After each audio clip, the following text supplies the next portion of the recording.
Hello everyone. हमने last lecture में पढ़ा था सरफेस टेंशन के बारे में।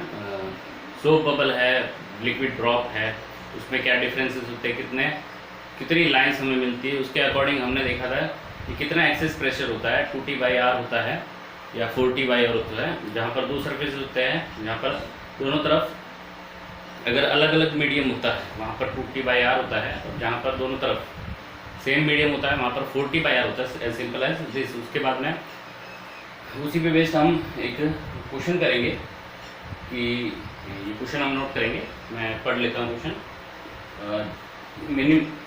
माइन्यूट छोटा सा है। Spherical bubble is rising slowly through a column of mercury contain in a deep jar. एक डीप जार है, उसके अंदर एक बबल है छोटा सा, और वो धीरे धीरे ऊपर राइज कर रहा है, स्लोली राइज कर रहा है। If the radius of the bubble at the depth of 100 centimeter, 100 centimeter में उसकी रेडियस 0.1 mm है, calculate its depth where its radius is 0.126 mm। अब वहाँ पर हमने डेप्थ कैलकुलेट करना है जहाँ पर रेडियस इतना हो जाता है, बढ़ जाता है। ओके, तो हमें पता है जैसे जैसे ऊपर आता है बबल वैसे वैसे उसकी रेडियस बढ़ती है। Okay, given that the surface tension mercury की दे रखी है इतना 9 पर सेंटीमीटर, ऐसे CGS यूनिट में दे रखा है। Assume that the atmospheric pressure is 76 mm of mercury. 76 mm of mercury मतलब 1 atmospheric pressure 1.013 into 10⁵ pascal. Okay, तो ये क्वेश्चन नोट करेंगे।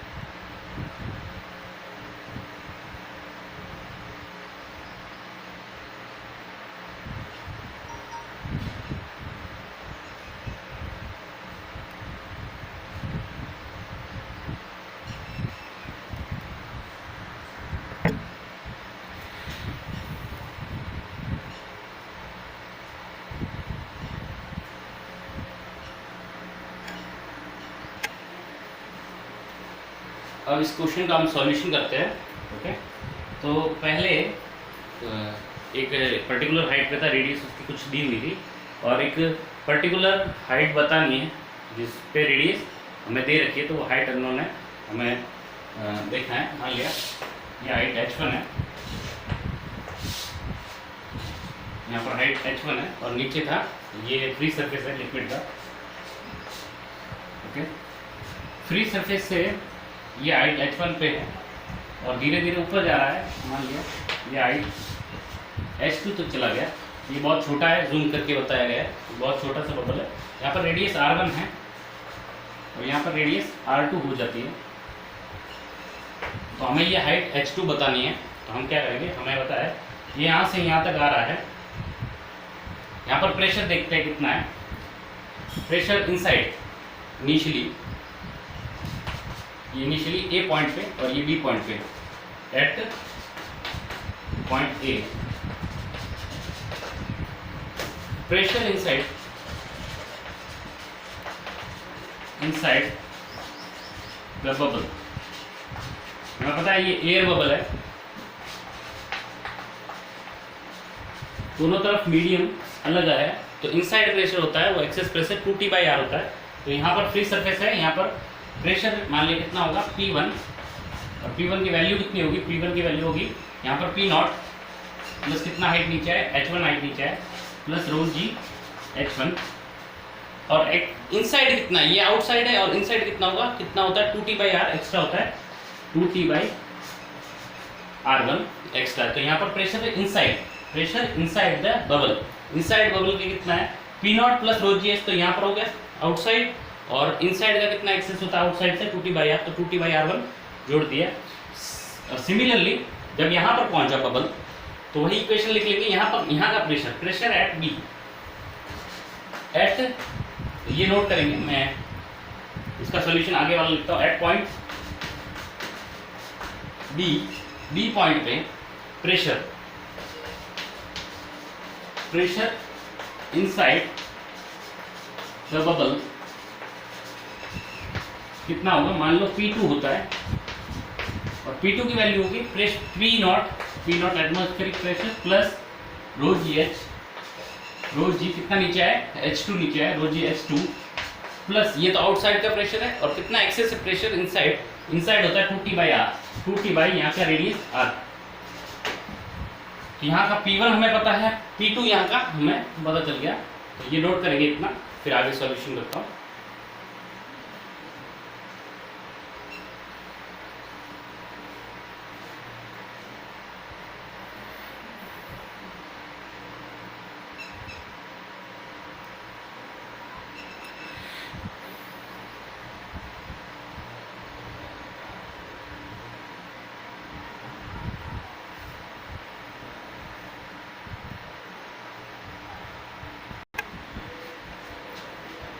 P1 पता है हमें, P2 हमें पता है। अब हमें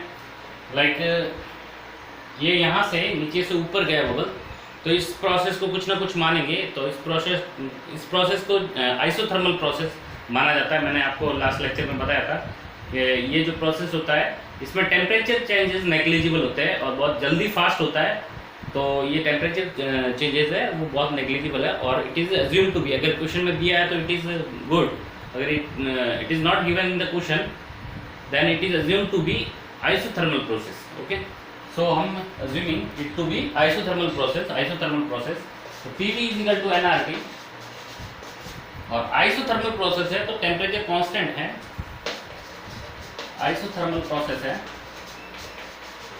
इसका मतलब temperature constant है, तो हम कह सकते हैं PV is equal to constant, इसका मतलब बॉयल्स लॉ है P1 V1 is equal to P2 V2। P1 हमें पहले पॉइंट पे पता है, वहाँ की रेडियस पता है, वॉल्यूम पता चल जाएगा।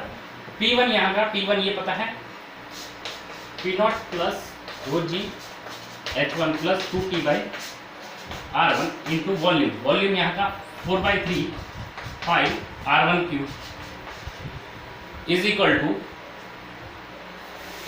टू P2 कितना P0 plus rho g H2 plus 2T by R2 into volume 4/3 pi R2 का क्यूब, वो P1 V1 is equal to P2 V2। यहाँ से हमें T पता है, R1 पता है, H1 पता है, रो जी P0 पता है, रो P0 1.01325 10⁵ होता है,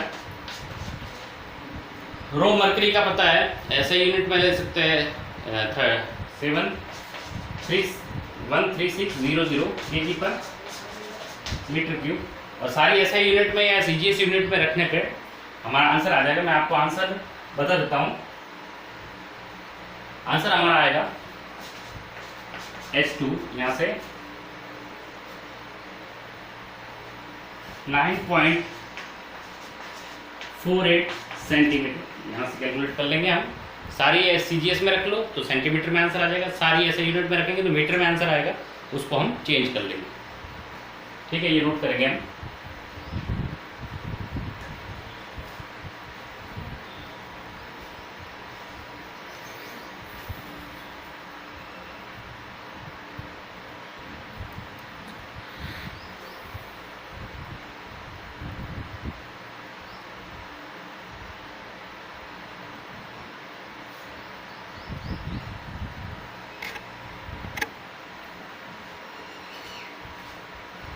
हमारा नेक्स्ट टॉपिक है सरफेस एनर्जी। सरफेस एनर्जी को हम U से डिनोट कर सकते हैं या फिर E से डिनोट कर सकते हैं या फिर E से डिनोट कर सकते हैं। किसी से एनर्जी की टर्म में ऐसा यूनिट हमें पता है, जूल होती है। और होती क्या है सरफेस एनर्जी? सरफेस टेंशन की वजह से एक एनर्जी, पोटेंशियल एनर्जी डेवलप हो जाती है, स्टोर हो जाती है मॉलिक्यूल्स के बीच में, दो पर्टिकुलर मॉलिक्यूल्स के बीच में इंटरेक्शन की वजह से एक एनर्जी स्टोर हो जाती है। रीज़न भी कि एक कोई भी अपना सरफेस अपना मैंने लास्ट लेक्चर में बताया था, कोई भी सरफेस अपना जो एरिया है वो मिनिमाइज करना चाहता है। एरिया मिनिमाइज करने की वजह से उसका पोटेंशियल एनर्जी भी वो मिनिमाइज कर देना चाहता है। एरिया मिनिमम होने की वजह से, मिनिमम करने की वजह से वो अपने अंदर एक स्टोर कर लेता है पोटेंशियल एनर्जी। जैसे स्प्रिंग में हम खींचते हैं तो उसके अंदर पोटेंशियल एनर्जी स्टोर हो जाती है। उसी तरह से सरफेस एनर्जी एक हम टर्म डिफाइन करते हैं। जैसे मैं आपको इसका सरफेस एनर्जी का डेफिनेशन लिखाता हूँ, उससे पहले बता देता हूँ सरफेस एनर्जी क्या है। जैसे मान लीजिए एक वायर फ्रेम है और ये वायर फ्रेम है, ठीक है, और ये तीनों, ये जो इसकी आर्म्स है ये फिक्स्ड है और ये मूवेबल है, ये मूवेबल जो है, मूवेबल इसकी आर्म है और ये फिक्स्ड है। अब हमने कहा कि इसे इस तरह से हमने बनाया होगा कि हमने इसको सोप सॉल्यूशन में डाला, सोप सॉल्यूशन में डालेंगे, ये वायर की फ्रेम है, ओके, सोप सॉल्यूशन में डालेंगे तो यहाँ पर हमें पता है कि एक मेम्ब्रेन बन जाती है। तो इसको हमने सोप सॉल्यूशन में डाला तो इसमें एक मेम्ब्रेन बन गई और हमें पता है कि उसमें अगर अपन फूंक मारते हैं तो वो गुब्बारे, वो बबल बनते हैं, सोप के बबल बनते हैं। तो वो सारी चीज़ें वो इससे यही वायर फ्रेम यूज़ करते हैं। हम सर्कुलर भी यूज़ कर सकते हैं और स्क्वायर फ्रेम भी यूज़ कर सकते हैं, बहुत सारे फ्रेम है। तो मैंने एक स्क्वायर फ्रेम लिया, इसमें तीन इसकी ये जो आर्म्स है वो फिक्स है और एक ये मूवेबल आर्म है, ठीक है, तो इसको हम मूव करा सकते हैं। तो होगा क्या एक्चुअली, अगर हमने इसको इसमें डाला और इसको छोड़ दिया तो ये इस तरफ जाएगा, ये जो मूवेबल जॉ है ये अपने आप इस तरफ से खींची चली जाएगी। तो यही इसी एग्जाम्पल को हम देख के कह सकते हैं कि सरफेस टेंशन कुछ जैसा कुछ चीज़ होता है। ये जो एरिया था उसको मिनिमाइज करने के लिए इसने अपने आप को किधर किया, अपने आप वो उधर हो जाता है। ये जो मूवेबल आर्म है वो अपने आप उधर हो जाती है। तो उधर होने का कारण क्या होता है, सरफेस टेंशन। तो एक सरफेस टेंशन का एक सबसे अच्छा एग्जांपल ये हो सकता है कि हम अगर सरफेस टेंशन को अगर डेली लाइफ में ऑब्जर्व करना चाहते हैं तो हम इस तरह का एक वायर फ्रेम लेंगे और उसको सोप सॉल्यूशन में डालेंगे तो वो देखेंगे तो वो अपने आप उधर सरक जाएगा, क्योंकि वो अपना एरिया मिनिमम करना चाहता है, ठीक है। तो हमने इस तरह से एक ले लिया। अब हमने कहा कि मेरे को इसका एरिया बढ़ाना है, इसका एरिया हमें अगर बढ़ाना है तो इसका एरिया और स्लोली बढ़ाना है। तो स्लोली अगर मैं इसका एरिया बढ़ाऊं तो मेरे को इस तरफ फोर्स लगाना पड़ेगा। तो ये फिगर नोट कर लेंगे, ये मूवेबल आर्म है, लिख लेंगे। तो मैंने कहा इसको इसमें हमने फोर्स लगाया एक्सटर्नल, इस डायरेक्शन में लगाएंगे तभी इसका एरिया बढ़ेगा। और मान लिया हमने इसका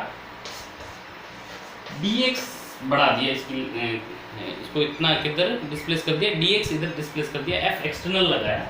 तो हमें पता है f एक्सटर्नल, इसका सरफेस टेंशन मान लिया जो लिक्विड सॉल्यूशन था उसका सरफेस, जो सोप सॉल्यूशन था उसका सरफेस टेंशन मान लिया T है सोप सॉल्यूशन का, और हमने कहा f एक्सटर्नल लगाया और हमको इसको स्लोली लेके जाना है। If it is going, if we are taking it slowly with the help of the f external, slowly लेके जा रहे हैं। तो हमें पता है कि f एक्सटर्नल, ये f सरफेस टेंशन की वजह से जो फोर्स लग रहा था इस डायरेक्शन में, ये इसके बराबर होना चाहिए f सरफेस टेंशन की वजह से जो फोर्स लग रहा था, f एक्सटर्नल, और स्लोली लेके जाने के लिए f सरफेस टेंशन की वजह से जो फोर्स लग रहा था उसके बराबर होना चाहिए। सरफेस टेंशन की वजह से कितना फोर्स लग रहा था हमें पता है, सरफेस टेंशन T है, फोर्स पर यूनिट लेंथ को हम सरफेस टेंशन बोलते हैं। तो लेंथ कितनी है, लेंथ हमें पता है कि ये जो, जैसे ये इसकी लेंथ मान ली L है, ये वायर फ्रेम है, इसकी लेंथ ये जो लेंथ है इसकी, इस आर्म की लेंथ L है। तो कितनी लेंथ का यूज़ किया हमने, ये L है।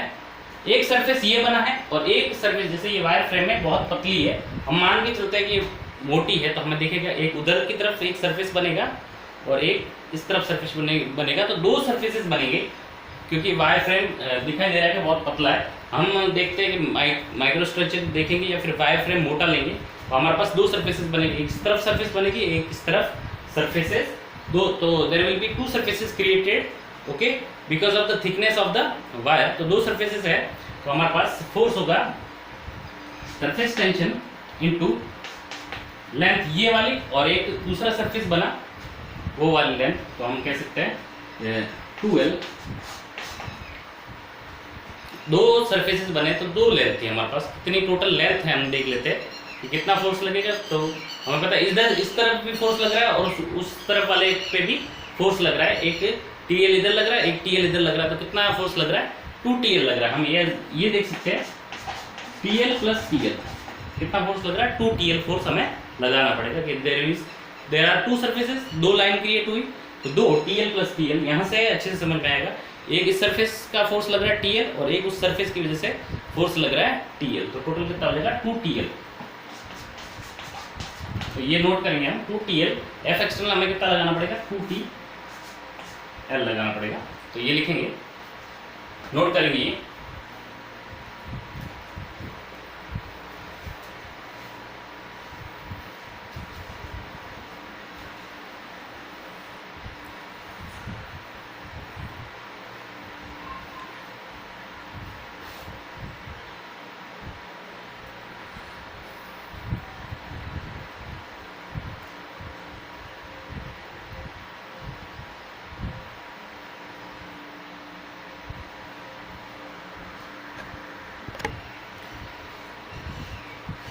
फोर्स एक्सटर्नल हमने कैलकुलेट कर लिया 2TL है। अब हमने कहा कि इसको अगर हमें dx अगर इस तरफ ले जाना है तो वर्क डन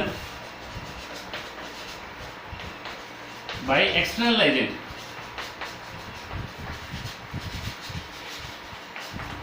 ये work done by external agent कितना होगा, work external equal to F into किधर ले जाना है x, dx उधर ले जाना है तो वर्क डन पॉजिटिव होगा, F एक्सटर्नल इनटू कितना dx होगा। तो हमारे पास F एक्सटर्नल हमें पता है 2TL into dx, 2TL into dx। Okay, तो इतना वर्क डन। अच्छा, यहाँ से हम लिख सकते हैं 2T, ये L into dx, L into dx, L ये था और dx यहाँ पर। ओके, फोर्स लगाया जा रहा है तो L इंटू dx हमारे पास ये वाला एरिया होगा। कितना इंक्रीमेंट इन एरिया हो गया, तो हमारे पास L इंटू डी को हम लिख सकते हैं change in area, L into D, ये हमारे पास चेंज इन, पहला एरिया इतना था, अभी एरिया कितना इंक्रीज हुआ DA, तो हमारे पास L इंटू डी को हम लिख सकते हैं DA, change in area, L into D, area simple क्योंकि स्क्वायर फ्रेम है, रेक्टेंगुलर फ्रेम है, तो L इंटू डी को हमने लिख लिया DA। तो ये नोट करेंगे हमारे पास 2T इंटू DA, तो ये work done by external force 2T into DA हो गया हमारे पास, लिखेंगे इसको।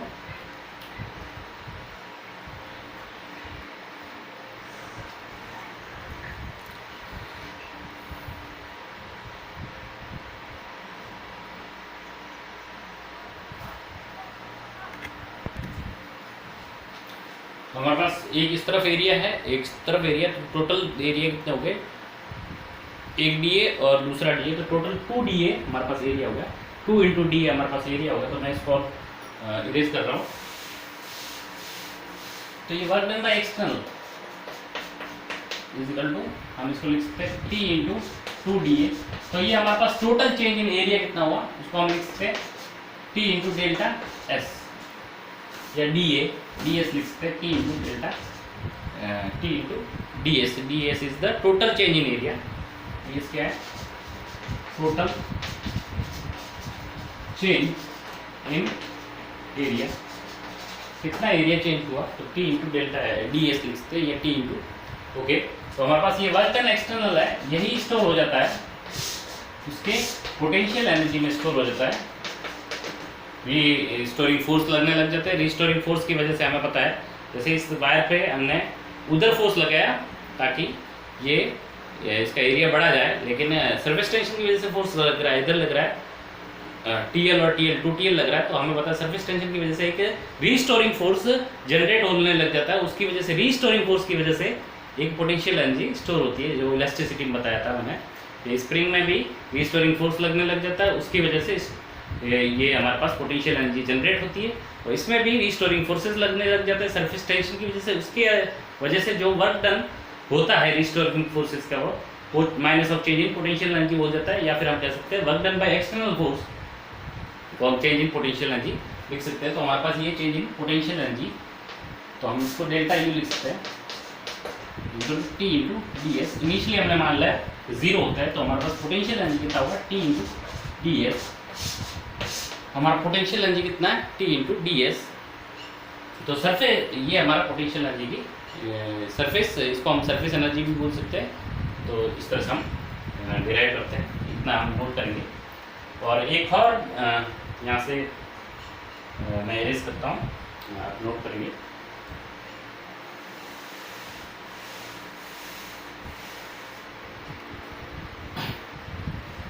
तो सरफेस टेंशन को हम लिख सकते हैं U divide by D S, या delta U divide by D S, या D U divide by D S. तो सरफेस टेंशन का एक और डेफिनेशन है, surface energy per unit area. तो surface tension is defined as,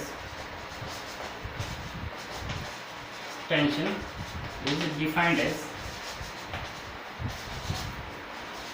surface energy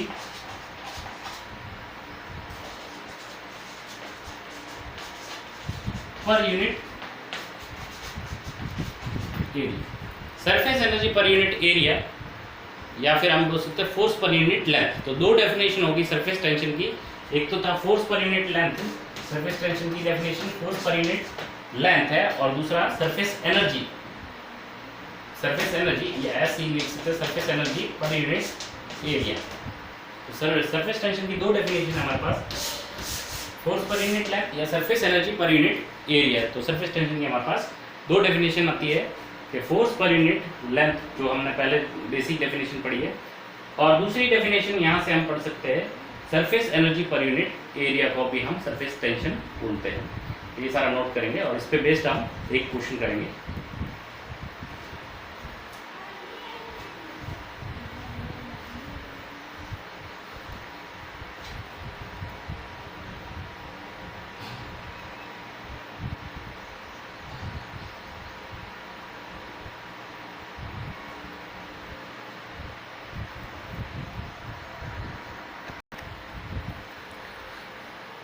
हमारा next question है, mercury drop of radius capital R centimetre is divided into n smaller drops, each of radius small r।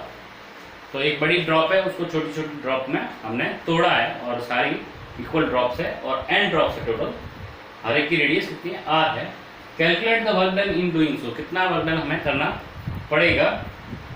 तो और assume करना, assuming surface tension of the mercury कितना है, surface tension mercury का T है। तो हम इस क्वेश्चन को आप लिखेंगे, फिर हम इसको सॉल्व करते हैं।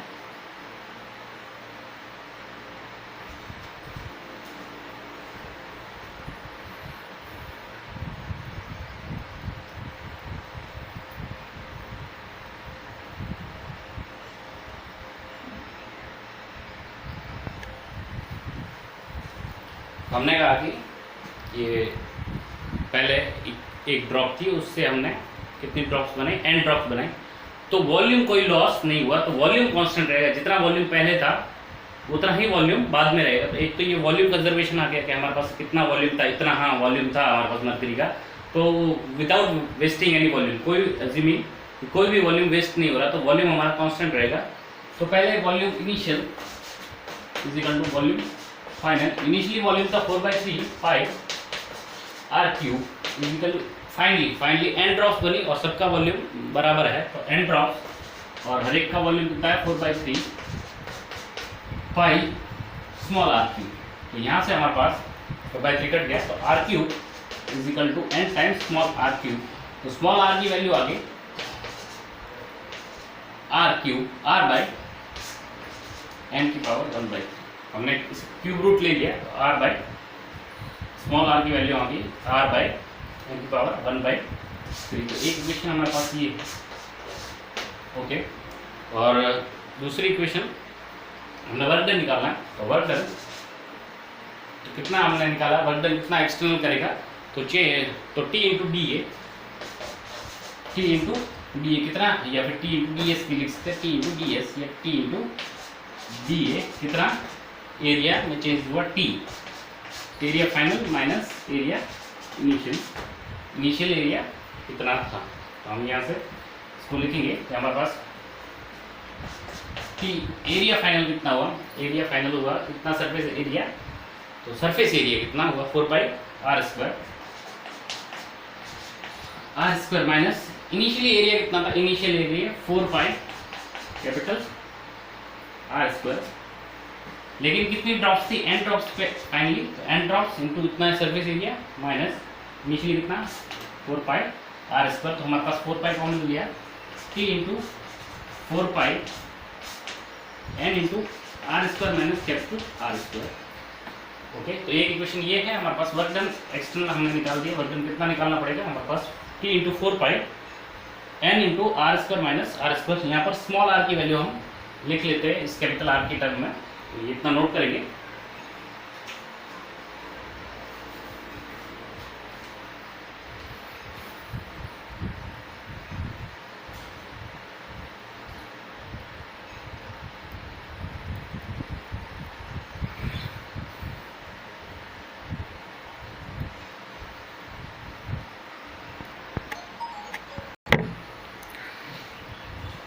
तो अभी इसको इक्वेशन 1 को हम इसमें रखते हैं, तो मतलब एक्सटर्नल हमारे पास हो जाता है t इंटू 4 पाई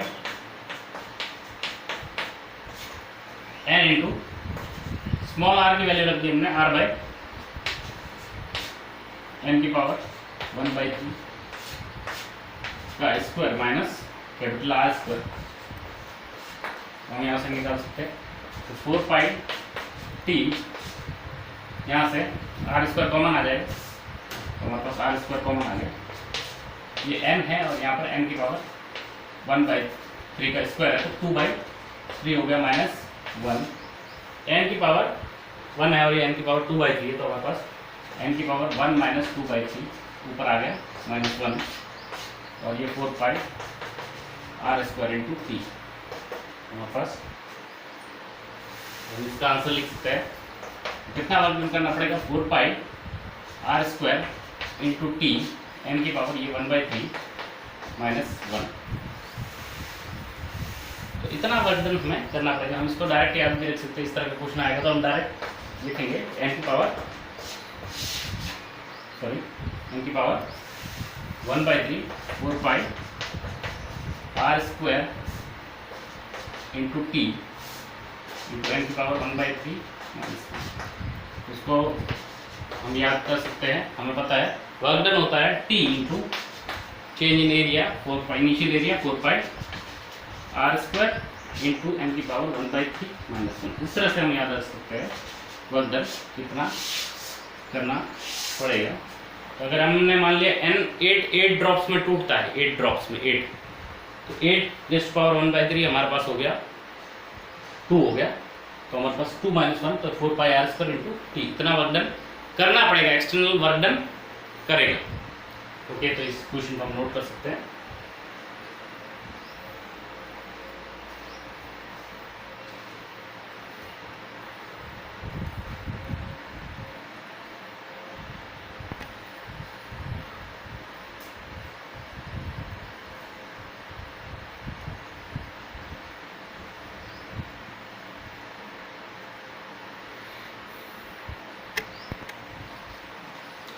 तो ये हमारे पास पॉजिटिव वर्क है, तो हमें वर्क करना पड़ा, तो हमें उन ड्रॉप्स को तोड़ने के लिए हमने एक्सटर्नल ने हम कह सकते हैं वर्क किया। अगर उल्टा होता है ऐसे इस तरह से कि हमने बहुत सारे ड्रॉप्स है और मिला के एक ड्रॉप बनाई, तो वर्क हमारा नेगेटिव आता है। इसका मतलब होता कि जो हमने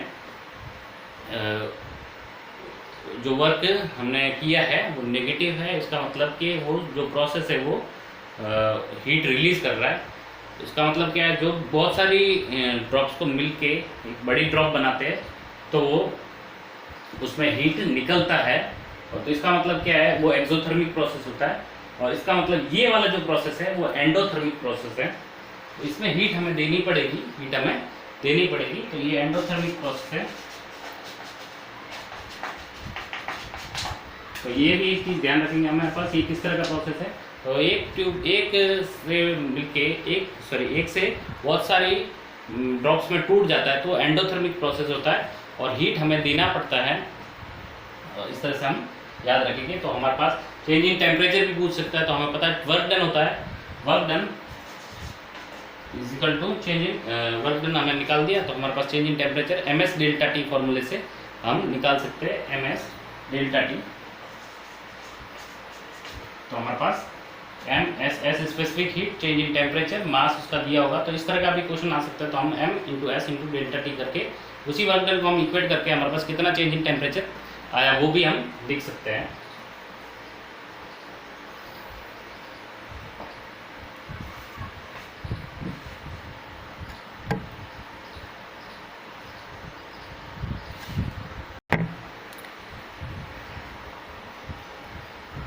हमारा नेक्स्ट क्वेश्चन है उसी का उल्टा जो हमने लास्ट क्वेश्चन किया है उसी का उल्टा है। If a number of little droplets, कुछ number of little droplets of water की है, each of radius R small radius है, police to form a single drop of radius R. Police मतलब इकट्ठा हो जाती है, फ्यूज हो जाती है एक जगह पे और एक बड़ी ड्रॉप बना लेती है of radius R. Show that the rising temperature is given by, जो टेम्परेचर इंक्रीमेंट होता है, ठीक, कितना टेम्परेचर उस में हुआ, कितना टेम्परेचर रिलीज हीट रिलीज हुई, उसकी वजह से टेम्परेचर कितना बढ़ा। तो हमारे पास कह सकते हैं कि इतना हमें प्रूव करना है कितना टेम्परेचर उसका बढ़ेगा, पुलिस होने पे कितना, फ्यूज होने पे टेम्परेचर कितना बढ़ेगा। Where T is the surface tension दे रखी है और J is mechanical equivalent of heat, mechanical equivalent of heat J दे रखा है, जिसको वर्क को हम अगर हीट में कन्वर्ट करना चाहते हैं तो हमारे पास मैकेनिकल इक्विवेलेंट ऑफ हीट जे का हम यूज़ करते हैं। ओके, तो हम ये क्वेश्चन लिखेंगे और ये हमें प्रूव करना है कि इतना हमें टेम्परेचर इंक्रीमेंट होगा।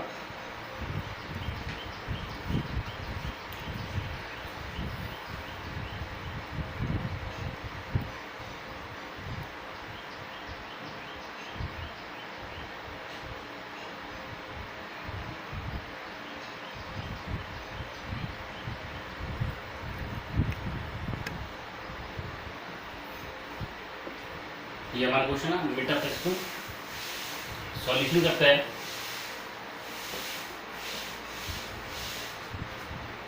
कि हमें पता है कि इनिशियली कितनी ड्रॉप्स थी वो हमें पता नहीं, मान लिया लेट इनिशियली n ड्रॉप्स थी, let initially there were n drops. तो हमें पता है volume initially equal to volume find दी, तो हमें एक आया था हमारे पास n इनिशियली थी और इनकी रेडियस थी 4/3, वॉल्यूम हो गया 4/3 pi R cube is equal to 4/3। एक बड़ी ड्रॉप बनी, एक बनी, ये 1 इंटू 4/3 पाई आर क्यूब। तो यहाँ से n into R cube is equal to capital R cube. तो हमारे पास n की वैल्यू आ गई R cube by R cube. तो फर्स्ट इक्वेशन हमारे पास ये है कि n की वैल्यू ओके। और दूसरी इक्वेशन हमें पता है कि वर्क डन कितना करना पड़ा। तो वर्क डन हमारे पास एक्सटर्नल वो नेगेटिव हुआ वर्क डन, तो हमें T into D A final